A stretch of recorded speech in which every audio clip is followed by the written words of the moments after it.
2026-এর বিধানসভা নির্বাচন আসতে আর বেশি দিন দেরি নেই, আর তার আগেই মুখ্য নির্বাচনী আধিকারিকের অফিসে তৈরি হলো এক অন্য রকমের পরিস্থিতি। কিভাবে আপনি ভোট দেবেন সেই বিষয়টি দেখানো হলো অনেকটা মক ভোটিং এর মতো করে।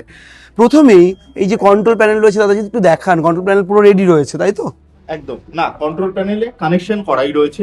এখানে 3টে ইউনিট রয়েছে। এটা হচ্ছে কন্ট্রোল প্যানেল, তারপরে ভিভিপ্যাট, আর ওটা হচ্ছে ব্যালট ইউনিট। ঠিক আছে, 3টের মধ্যে কানেকশন এস্টাবলিশ করা রয়েছে। ঠিক আছে, এখন বিষয়টা হচ্ছে যে আমার প্রথম কাজটা হবে যখন এই দুটো ইউনিট অর্থাৎ ভিভিপ্যাট এবং ব্যালট ইউনিট এটা একমাত্র ভোটিং কম্পার্টমেন্টের মধ্যে থাকবে।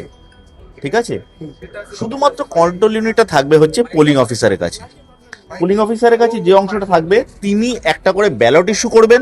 তার এগেনস্টে একজন ভোটার এসে তার নির্বাচিত প্রার্থী বা তার মনোনীত যে প্রার্থী বা তার ইচ্ছে যে প্রার্থীকে ভোট দেওয়ার সেটা তারা দিতে পারবেন।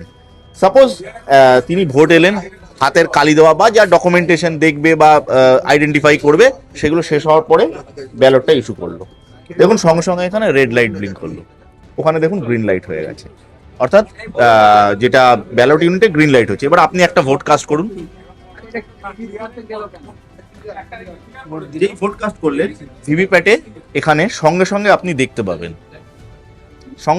পাবেন যে আপনি যাকে ভোট কাস্ট করে তার সিম্বল সমেত এখানে দেখাবে। 7 সেকেন্ড হোল্ড হবে, কেটে যাবে, তারপরে বিপ সাউন্ড, এখানে একটা ভোটিং শেষ হচ্ছে। কিভাবে ভোট দেবেন সে বিষয়টি খানিকটা স্পষ্ট করলেন ওরা। বলছেন নির্ভয়ে নির্বিঘ্নে ভোট দেওয়ার জন্য যে টেকনিক্যাল বিষয়গুলি জরুরি তাও কেউ দেখিয়ে দেওয়া হলো নিমেষের মধ্যে।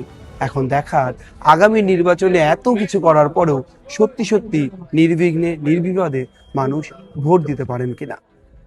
রমেন দাসের রিপোর্ট, সংবাদ প্রতিদিন.in। এবারে ভাই ভোটের লড়াই এই এখানেই